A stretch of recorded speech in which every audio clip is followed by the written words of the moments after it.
Good morning बच्चों। आज अपन discuss करेंगे एटॉमिक स्ट्रक्चर के अंतर्गत ही फोटो इलेक्ट्रिक इफेक्ट या प्रकाश विद्युत प्रभाव।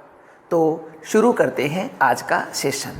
देखिए, प्रकाश विद्युत प्रभाव हर्ट्ज के द्वारा दिया गया था। यह इफेक्ट किसने दिया था? हर्ट्ज नाम के एक साइंटिस्ट थे, उन्होंने यह प्रभाव दिया था। इस प्रभाव को देखने के लिए यहाँ पर एक अपरेटस सेट किया हुआ है। एक कांच की नली है और इस नली में धातु की दो प्लेटें लगी हुई है। ठीक है, धातु की प्लेटें लगी हुई है, ध्यान दीजिएगा। अब इस धातु की प्लेट पर जब प्रकाश गिरता है, इस धातु की प्लेट पे क्या गिरता है? प्रकाश गिरता है। प्रकाश गिरने पर इस धातु की प्लेट से इलेक्ट्रॉन बाहर निकलते हैं। क्या बाहर निकलते हैं? इलेक्ट्रॉन बाहर निकलते हैं और इसी घटना को प्रकाश विद्युत प्रभाव कहते हैं। ध्यान दें, क्या किया है?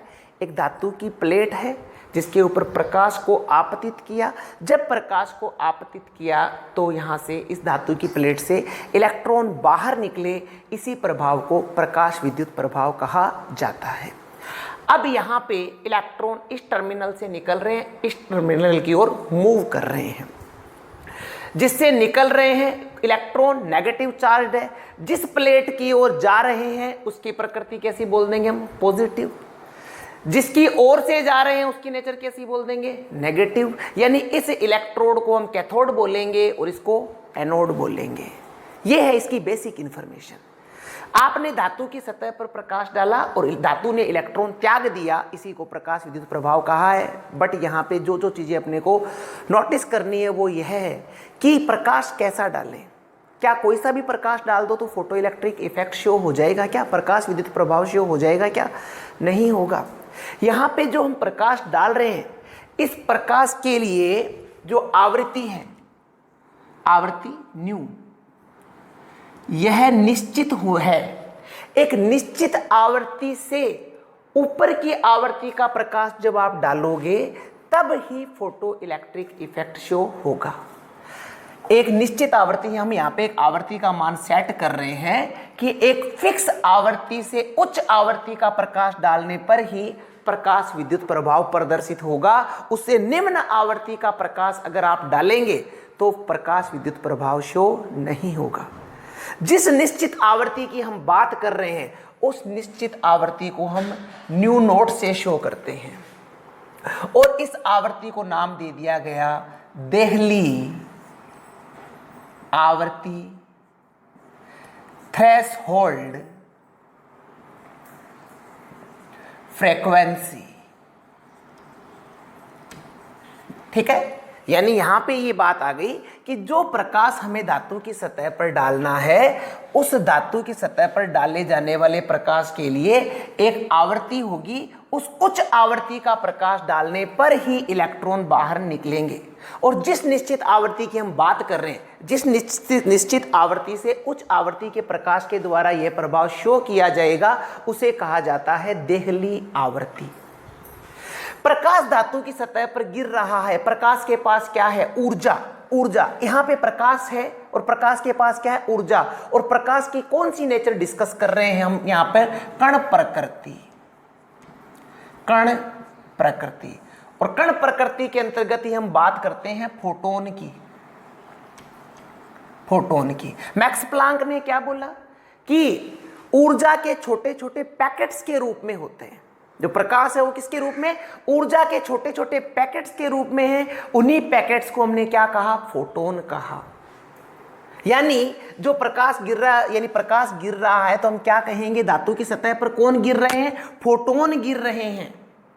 फोटोन के पास क्या है? ऊर्जा। फोटोन के पास क्या है? ऊर्जा। और फोटोन की ऊर्जा को प्लांक के अकॉर्डिंग हम क्या कह सकते हैं? H new. यानी जो धातु की सतह पर प्रकाश गिर रहा है उस प्रकाश में क्या है? प्रकाश के क्या है? फोटोन है। फोटोन के पास क्या है? ऊर्जा। ऊर्जा किसके बराबर है? एच न्यू के बराबर। एच प्लैंक कांस्टेंट, न्यू आवृत्ति। अब बात यह आती है, क्या सभी फोटोन प्रकाश विद्युत प्रभाव शो कर देंगे क्या?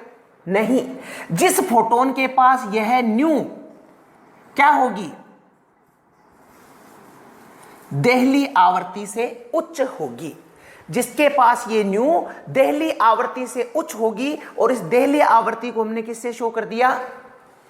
न्यू नोट से। यानी वह आवृत्ति जो प्रकाश विद्युत प्रभाव के लिए आवश्यक है, मैं ये कहूं वह न्यूनतम आवृत्ति का प्रकाश जिसके द्वारा प्रकाश विद्युत प्रभाव प्रदर्शित किया जाता है,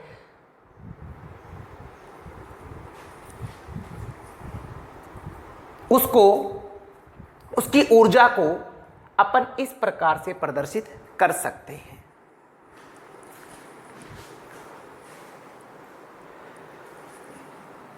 फोटोन की ऊर्जा को जिसके द्वारा प्रकाश विद्युत प्रभाव प्रदर्शित किएगा, उसके पास इतनी ऊर्जा होनी चाहिए, तब प्रकाश विद्युत प्रभाव शो होगा। ठीक है, तो यहां पे E is equals to H nu, E energy है, H प्लैंक कांस्टेंट है, और न्यू नोट देहली ऊर्जा थ्रेशोल्ड फ्रीक्वेंसी है। ठीक है, अब देखिए यहां पे हमें पता चल गया ये जो प्रकाश गिर रहा है वो किसके रूप में है? पैकेट्स के रूप में। पैकेट्स को हम क्या बोल रहे हैं? फोटोन। फोटोन के पास कितनी ऊर्जा होनी चाहिए? इतनी ऊर्जा होनी चाहिए, न्यू नोट के बराबर उसकी आवृत्ति होनी चाहिए। यानी न्यूनतम आवृत्ति का जब प्रकाश गिराओगे, एक निश्चित न्यूनतम आवृत्ति है, उसके प्रकाश के द्वारा ही यह प्रभाव शो किया जाएगा। अब जब आपने इतनी आवृत्ति का प्रकाश डाला, यानी इतनी ऊर्जा वाला, इतनी एनर्जी का फोटोन जब इस प्लेट पर आकर गिरा, इस एनर्जी का फोटोन इस प्लेट पर आकर गिरता है तो इलेक्ट्रॉन बाहर निकल जाता है। धातु की सतह इलेक्ट्रॉन को त्याग देती है। इलेक्ट्रॉन तो त्याग दिया गया, बट इलेक्ट्रॉन को क्या करना है? आगे मूव भी करना है, आगे मूव भी करना है, गति भी करना है, गति करके प्लस प्लेट की ओर गमन भी करना है, जाना है, ताकि परिपथ पूरा हो पाए।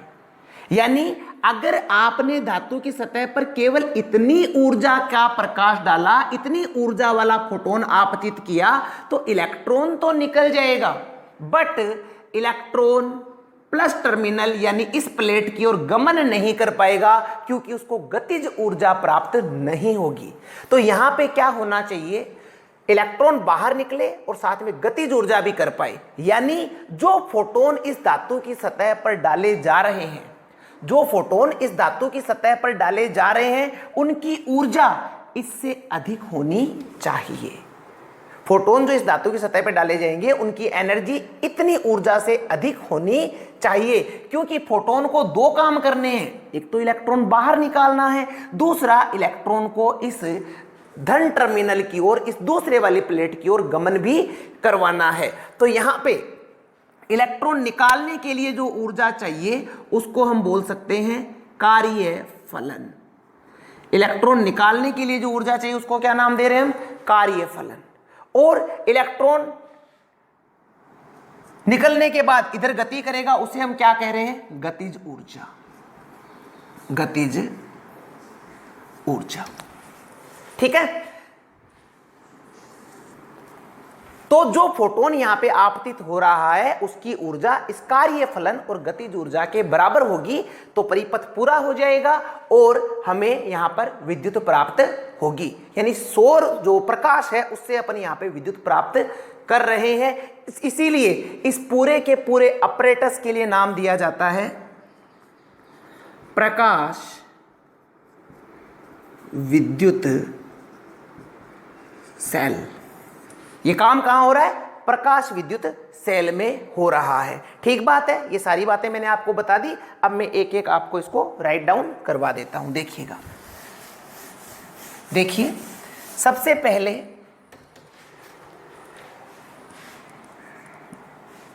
देहली आवृत्ति, वह न्यूनतम आवृत्ति जिससे निम्न आवृत्ति के फोटोन के द्वारा प्रकाश विद्युत प्रभाव प्रदर्शित नहीं किया जाता है, देहली आवृत्ति कहलाती है। देहली आवृत्ति कहलाती है। ठीक है। फिर जिस फोटोन के पास देहली आवृत्ति युक्त ऊर्जा होगी उसकी ऊर्जा कहलाएगी देहली ऊर्जा। देहली ऊर्जा, देहली आवर्ती युक्त फोटोन की ऊर्जा देहली ऊर्जा कहलाती है।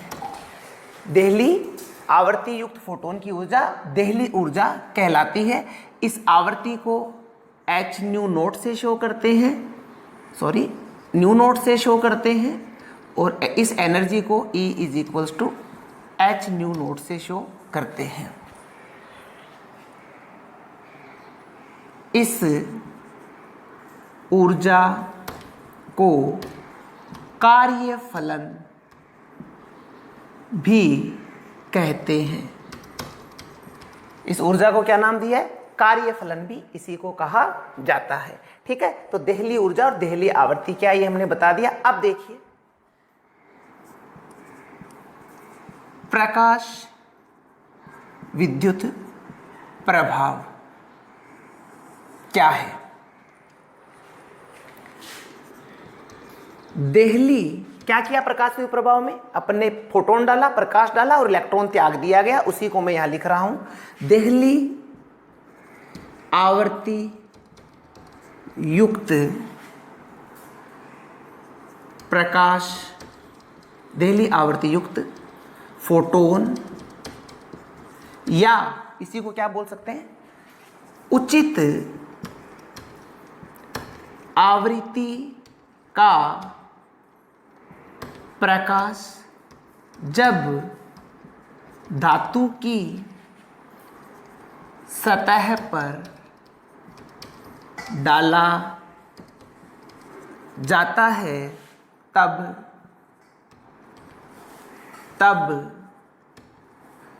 धातु इलेक्ट्रॉन त्याग देती है। इसे प्रकाश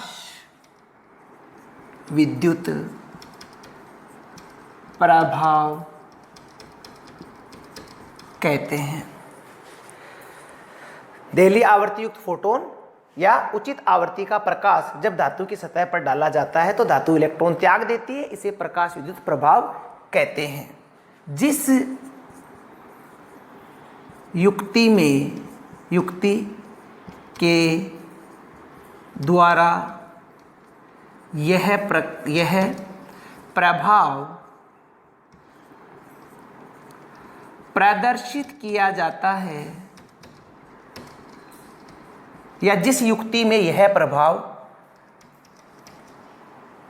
होता है उसे प्रकाश विद्युत सेल कहते हैं। यानी प्रकाश विद्युत सेल क्या है? प्रकाश ऊर्जा को विद्युत ऊर्जा में बदलता है। कौन? प्रकाश विद्युत सेल। ठीक है। तो ये टर्म्स हमें इस इफेक्ट से रिलेटेड ध्यान में रखनी है।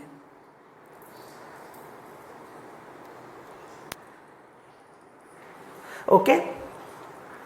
अब ये तो हमने बातें कर ली, धातु इलेक्ट्रॉन त्यागेगी, इलेक्ट्रॉन गति करेगा दूसरे टर्मिनल की और विद्युत धारा उत्पन्न होगी, इसी को प्रकाश विद्युत प्रभाव कह रहे हैं। देखिए ये कहाँ पे प्रकाश विद्युत सेल कौन से होते हैं? आजकल आपने देखा होगा बड़े बड़े सौर पैनल काम में लिए जाते हैं, घरों के ऊपर, इंडस्ट्रीज के ऊपर, वो सारे के सारे सेल इसी थ्योरी पे काम करते हैं। आपने देखा होगा सौर ऊर्जा से विद्युत ऊर्जा उत्पन्न की जाती है, उसी की जो कौन थ्योरी है, जो प्रिंसिपल है, वो अपन यहाँ पे डिस्कस कर रहे हैं। ये तो इतनी बात अपन ने इस प्रकाश से रिलेटेड कर ली। अब अपन बात करते हैं इस धातु की। धातु कैसी लेनी है हमें? धातु को क्या करना है? इलेक्ट्रॉन त्यागना है। तो हमें यहाँ पे ऐसी धातु यूज करनी है जो आसानी से इलेक्ट्रॉन त्याग दे, यानी कम ऊर्जा का प्रकाश भी अगर गिरे तो धातु इलेक्ट्रॉन त्याग दे। किसी भी परमाणु के बाह्यतम कोश से ऊर्जा निकालने के लिए, बाह्यतम कोश से इलेक्ट्रॉन निकालने के लिए, कोई परमाणु है, उस परमाणु के बाह्यतम कोश से इलेक्ट्रॉन निकालने के लिए जितनी ऊर्जा की आवश्यकता होती है उसे आयनन एंथैल्पी या आयोनाइजेशन पोटेंशियल कहते हैं, जिसको अपन पीरियोडिक टेबल आवर्त सारणी वाले चैप्टर में डिस्कस करेंगे। तो यहाँ पे आयनन एंथैल्पी क्या है? इलेक्ट्रॉन बाहर निकालने के लिए जो ऊर्जा चाहिए वह ऊर्जा क्या है? आयनन एंथैल्पी। ये आप ध्यान रखिए।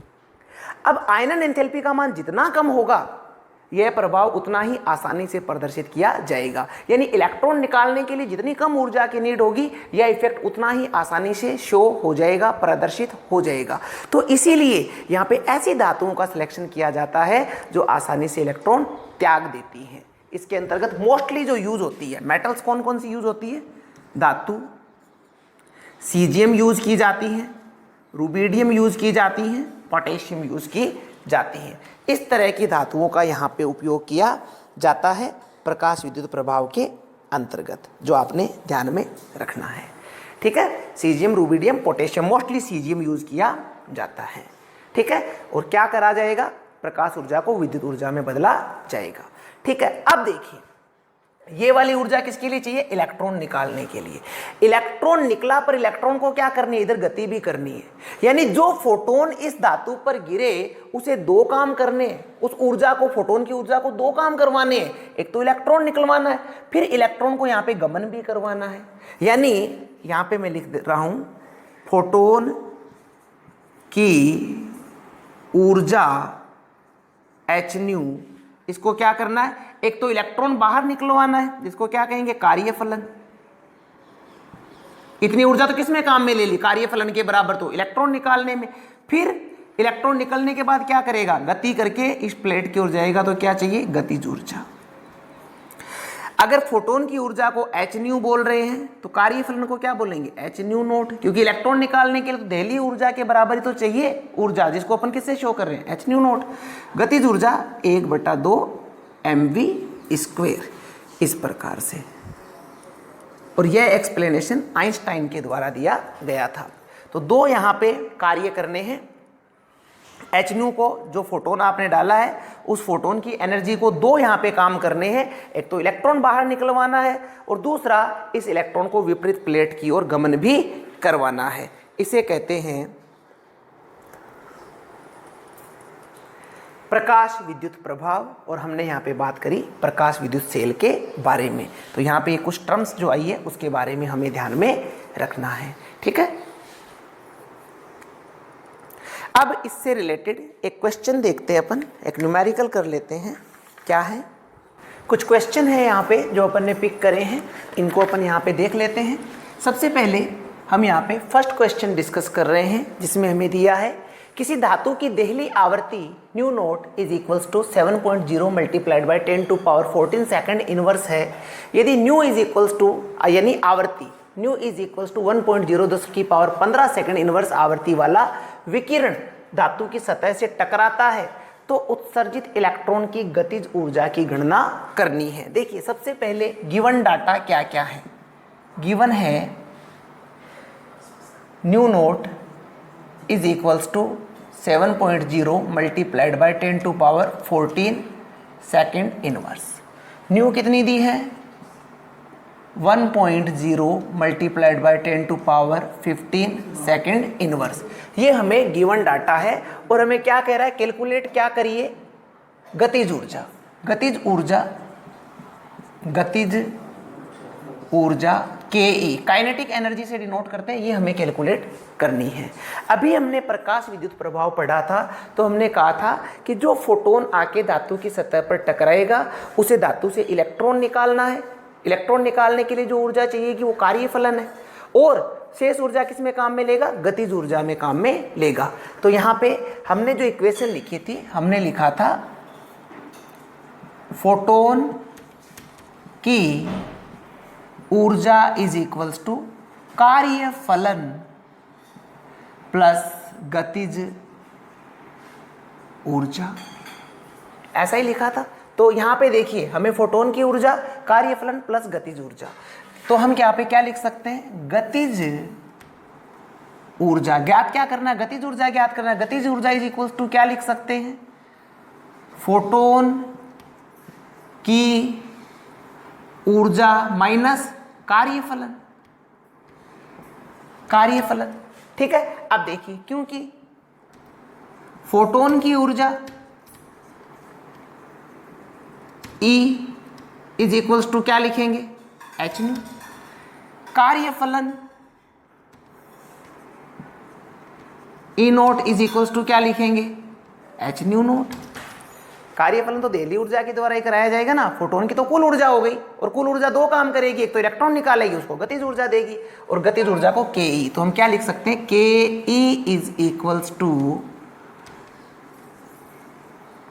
लिख दो, K E is equals to kinetic energy is equals to H nu minus H nu naught. यहाँ पे क्या लिखा अपन ने, फोटोन की ऊर्जा माइनस कार्यफलन, तो फोटोन की ऊर्जा कितनी है, एच न्यू, कार्यफलन कितना है, एच न्यू नोट। ठीक है, क्या लिख सकते हैं, के ई, इन दोनों में से एच को कॉमन लिया जा सकता है, H nu minus new note.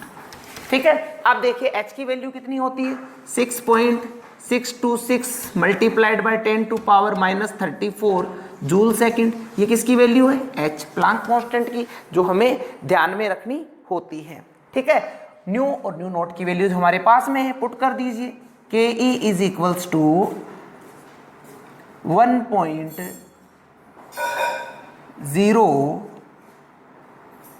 Multiplied by 10 to power 14 minus 7.0 multiplied by 10 to power 14। ठीक है, यहां तक की बात आ गई आपके समझ में।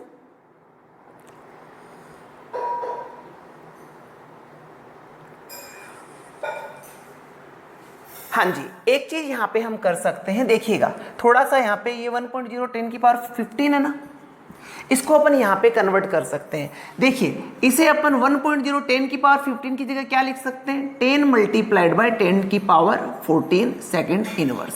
ठीक है, एक जीरो को अपन किधर ले जाएं, इस तरफ ले जाएं, ताकि इसको 10 में कन्वर्ट कर दे। तो यहाँ पे भी हम क्या लिखेंगे, 10 मल्टीप्लाइड बाय 10 टू पावर 14।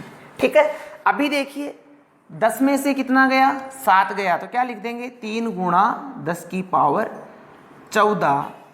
यहाँ पे आंसर हमारा क्या आ जाएगा, काइनेटिक एनर्जी का 3 गुणा 10 की पावर 14 जूल, ये हमारा आंसर होगा। यानी इस आवृत्ति का फोटोन जब धातु की सतह पर गिरेगा तो कार्यफलन के अतिरिक्त जो इलेक्ट्रॉन को गतिज ऊर्जा मिलेगी वह 3 गुणा 10 की पावर 14 जूल होगी। ठीक है, इस प्रकार से अपन इसको कैलकुलेट कर सकते हैं। इसको फटाफट उतार लीजिए, फिर आगे बात करते हैं नेक्स्ट क्वेश्चन की। ठीक है, ये हमारा फर्स्ट क्वेश्चन का सॉल्यूशन था, पहले प्रश्न का। अब सेकंड क्वेश्चन डिस्कस करते हैं अपन। देखिए ये वाला, इसके बारे में बात कर रहे हैं। गिवन क्या क्या है, देखिए 0.1 kg द्रव्यमान और 10 मीटर सेकंड इनवर्स वेग से गति कर रही एक गेंद की तरंग दैर्ध्य क्या होगी। द्रव्यमान क्या दिया हुआ, गिवन क्या क्या है हमें, गिवन है द्रव्यमान, द्रव्यमान दे रखा है हमें 0.1 kg, किलोग्राम। ठीक है, और वेग दे रखा है, द्रव्यमान को किससे शो करें, m से। वेग दे रखा है हमें, v का मान दिया हुआ है यहाँ पे 10 मीटर सेकंड इनवर्स। ठीक है, तो तरंग दैर्ध्य क्या होगी, लैम्डा, हमें यहाँ पे तरंग दैर्ध्य लैम्डा हमें यहाँ पे कैलकुलेट करनी है।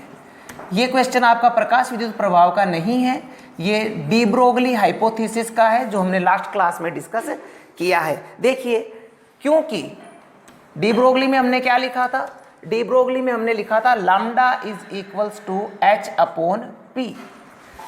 पी, क्योंकि P बराबर क्या होता है, संवेग, और संवेग किसके बराबर होता है, द्रव्यमान और वेग के बराबर होता है। तो क्या लिख सकते हैं, lambda is equals to H upon M V. ठीक है, क्या कैलकुलेट करना है, लैम्डा कैलकुलेट करना है, मास गिवन है,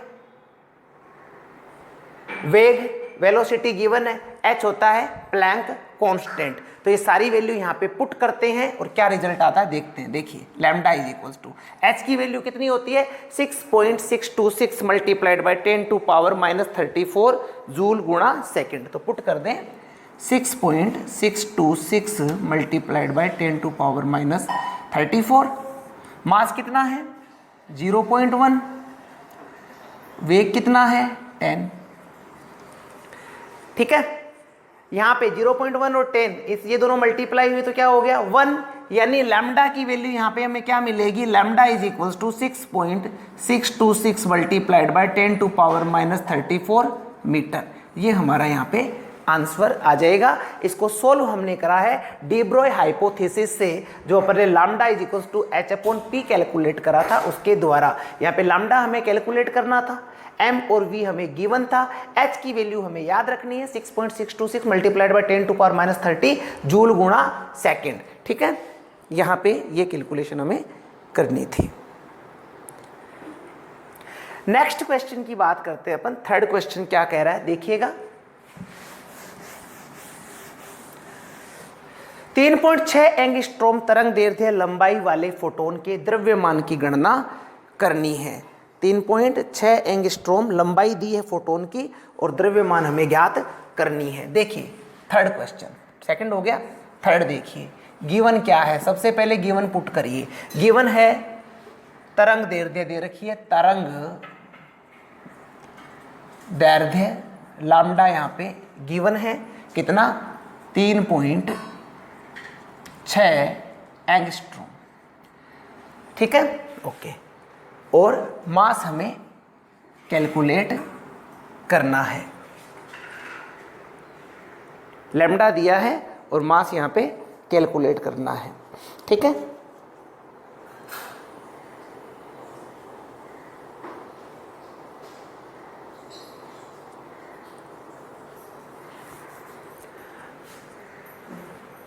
देखिए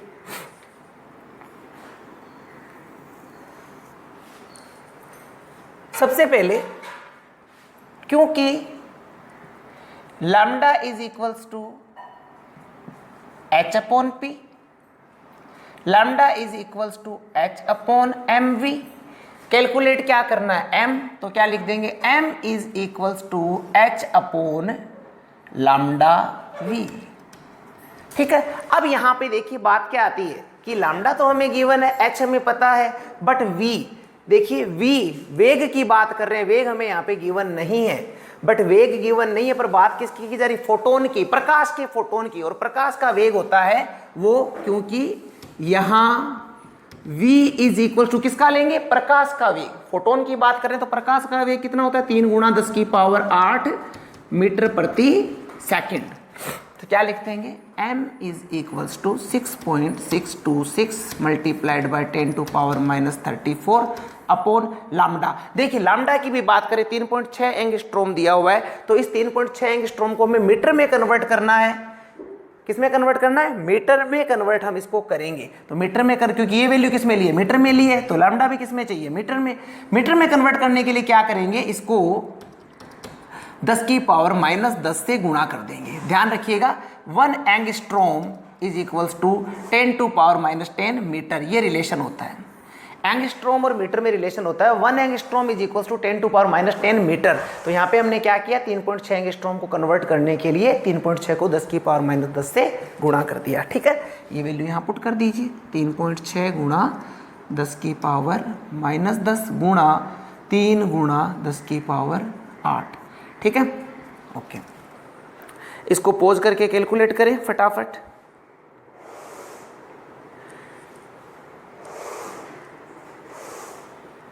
ठीक है, तो इसका आंसर आपको मिलेगा 6.135 गुणा 10 की पावर माइनस 29 kg।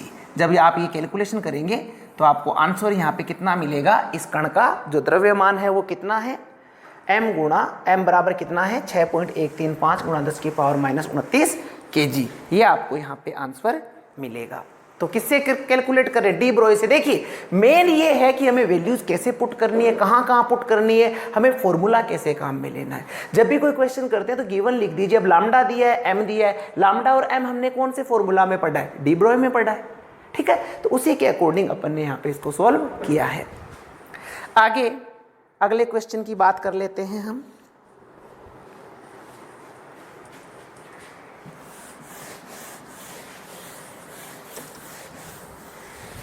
क्या कहता है देखिएगा, कह रहा है कि एक सूक्ष्मदर्शी उपयुक्त फोटोन का उपयोग करके किसी परमाणु में इलेक्ट्रॉन को 0.1 एंगस्ट्रॉम दूरी के अंतर्गत उसकी स्थिति जानने के लिए प्रयुक्त होती है। इसके वेग के मापन में अंतर्निहित अनिश्चितता क्या होगी। वेग के मापन में अंतर्निहित अपने को अनिश्चितता यहाँ पे यह पूछ रहा है। ठीक है, देखिएगा जो जो वैल्यूज हमें गिवन है वो सबसे पहले अपन यहाँ पे लिख लेते हैं। तो सबसे पहले क्या दिया अपने को, 0.1 एंगस्ट्रॉम दूरी के अंतर्गत इसकी अनिश्चितता ज्ञात की जाती है। बात अनिश्चितता की हो रही है, मीन्स अपन लिखते हैं हाइजेनबर्ग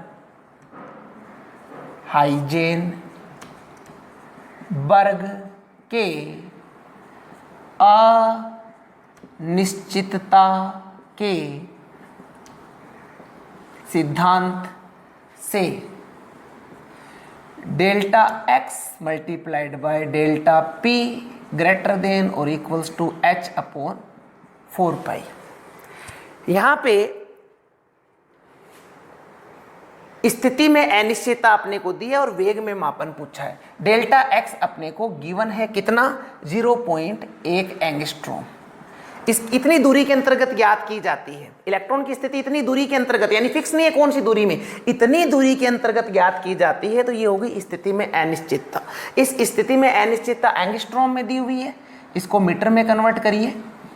0.1 गुणा 10 की पावर माइनस 10 मीटर।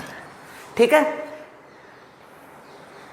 ज्ञात क्या करना है आपको, वेग में डेल्टा v आपको कैलकुलेट करना है। अब देखिए यहाँ पे क्या दे रखा है, डेल्टा p संवेग दे रखा है। संवेग किसका मल्टीप्लाई होता है, द्रव्यमान और वेग का। तो हम क्या लिख सकते हैं, delta x multiplied by m delta v is equals मान लेते हैं इसको लगभग h अपॉन 4 पाई। ठीक है, ये अपन ने यहाँ पे फॉर्मूला लिख लिया। तो क्या लिख देंगे, delta v is equals to h upon 4 pi delta x m। ये अपने को वैल्यूज पुट करनी है। h की वैल्यू हमारे पास में यहाँ पे गिवन है कितनी, 6.626। पता है अपने को, गिवन याद रखते हैं अपन। ये तो h का मान तो हमेशा ध्यान में रखना है, कितना होता है 626 गुणा 10 की पावर 6.626 गुणा 10 की पावर माइनस 34। 4 का 4 पाई कितना होता है 22/7। 22/7 को कितना लिख देंगे, 3.14। डेल्टा x की वैल्यू कितनी है हमारे पास में, 0.1 गुणा 10 की पावर माइनस 10। और मास हमें गिवन नहीं है, बट बात किसकी की जा रही है, इलेक्ट्रॉन की जा रही है। और इलेक्ट्रॉन का मास कितना होता है, 9.1 गुणा 10 की पावर माइनस 31 kg। ठीक है, तो ये 9 है, हमें याद रखना है। ये 9.1 गुणा 10 की पावर माइनस 31 kg। ठीक है, यहाँ पे जब इसको कैलकुलेट करेंगे तो रिजल्ट मिलेगा हमें 5.79 गुणा 10 की पावर 6 मीटर प्रति सेकंड। तो ये अपना हाइजेनबर्ग के अनिश्चितता के सिद्धांत से रिलेटेड क्वेश्चन। तो प्रिय बच्चों, डियर स्टूडेंट्स, इस क्लास में इतना ही। जितना मैटर आपको पढ़ाया जा चुका है उसे रिवाइज करते रहिए, रिपीट करते रहिए, पढ़ते रहिए। मिलेंगे अगली क्लास में इसी वादे के साथ। तब तक स्वस्थ रहिए, मस्त रहिए और पढ़ते रहिए। Bye bye.